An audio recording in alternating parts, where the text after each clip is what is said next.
It finally happened, the end of Quibblecop AI. But it's not actually, because if you got past the title and watched the video, you would find out that it's the end of his old AI.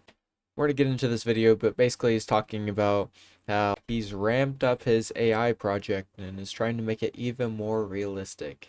And you'll find out exactly what it is. 11 years ago, I started my YouTube journey. My one and only goal was to entertain as many people as possible, to share my joy with the world, and to form new friendships. I had a lot of fun, from playing with my best friends to meeting completely new strangers and having a blast. And all of this while playing video games every single day. This was an absolute dream of mine. I would have never imagined. And you can kind of see the audio is not really syncing up with the video very well.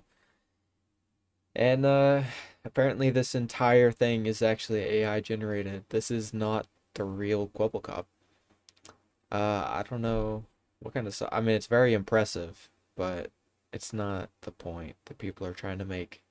And to be honest, I used to watch this trio when I was younger, back in like middle school and stuff. I started watching Jelly and then switched to Josh, Slogo Man, for a while. But I got older and eventually I just stopped watching their content. But that's usually how it is, because their content is more geared towards younger audiences.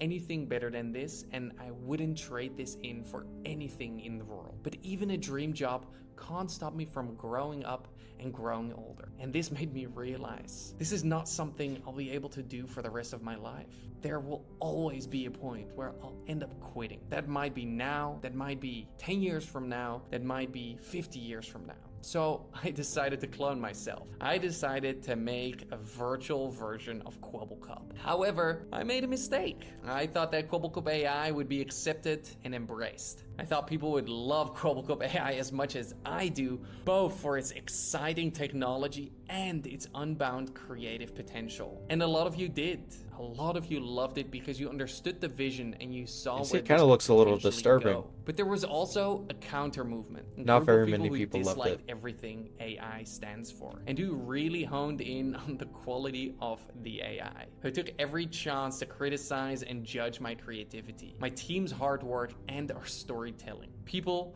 who thought I was personally contributing to the end of content creation merely by working on this project. One of the arguments I kept hearing over and over was that they wanted to see me, the real me. But I kept thinking, this is the real me. This is my creativity. This is kind of like a... But you didn't have access to Tiger. I didn't have access to You weren't the Tiger channel. anymore. Nope. How could Tiger upload a video?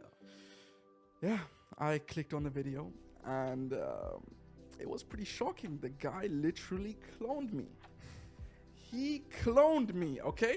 And that Yeah, this was on the Two Thirds podcast with Slogo Man and Jelly, where they talked about how Quibblecop cloned this guy's voice and everything to make a video because he left the channel. They were kind of like making videos together, like co-creators on this channel.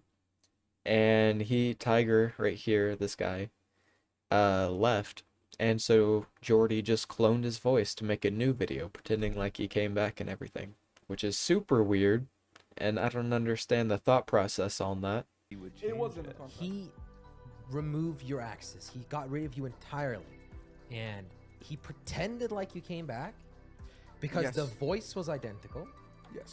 The character was identical, except it didn't have It was a- face cam anymore. It was a cartoon. But it was a people cartoon. didn't know it wasn't actually you. Yeah, so people in the comments, by my surprise, were actually saying, "Oh my God, Tiger is back." I was like, "What? How Wow. did this man pull this off?" And it was also a cringy video, man. They walked into my old studio, and there was like this guy who was cleaning the setup, and all of a So as you can see, Jordy's kind of blurring the lines of what's socially acceptable by led cloning by his me. friend.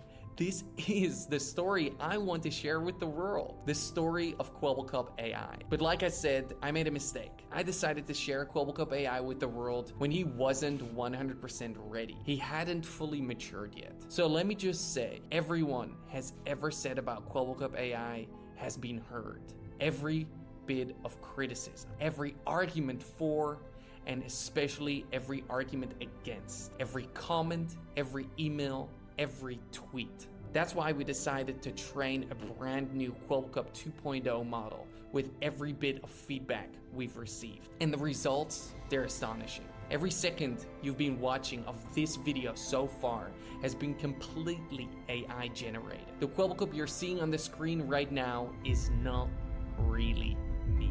I hope this video provides a better glimpse into the vision that we have for Kwebbelkop AI, and a future in which influencers can use AI to enhance their storytelling, lower the barriers of entry, and share themselves with the world, regardless of any disability they may have. So please consider subscribing and enjoy the story the real Kwebbelkop wants to tell, the story of Kwebbelkop AI.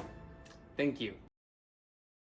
Now, what Kwebbelkop doesn't seem to understand is it doesn't matter how realistic you make the AI, people still don't want AI. They want a real person that they feel like they can connect more with. You can't connect with an AI the same as you can like relate to a human being. He talks about storytelling when he's literally just making Let's Play videos. How is that writing a good story? It's just making a cheap video that is using shortcuts. Let's see, 103,000 views, 3.6k likes. And you can see from this website, it shows you how many dislikes. 3,000 likes, 12,000 dislikes. So this video is not being received very well by people. They're not liking his new AI because every single time he tries to preach the same message. But nobody wants the YouTube to be full of AI. That would be horrible for the platform. People would just be mass spamming AI videos. They could make multiple different accounts to make multiple different AIs to just keep generating mindless content. Just soulless content because there's no creator behind it to relate to. So what you get is just the shell of a video. Getting AI to do everything for you is just a super lazy and cheap way to do it. At that point, all you care about is making money. You don't care about entertaining people, you just want to make quick money. It's pure laziness. And I feel like because he's offering like a course that you could like buy his AI technology and then use it like a payment plan type of thing. But I feel like that'd be horrible for YouTube. It'd be like the bots and comments, just videos all over the place. Should make it a lot less entertaining to go on YouTube. I don't know. I'm not a big fan of the whole AI thing, so if you have a different opinion, let me know. But I feel like most people would agree that we don't want AI ruining the platform. Kwebbelkop seems like he's never gonna understand that. But I mean, he can do whatever he wants, I suppose. If you like the video though, make sure to like, subscribe, and share it with people. If you didn't,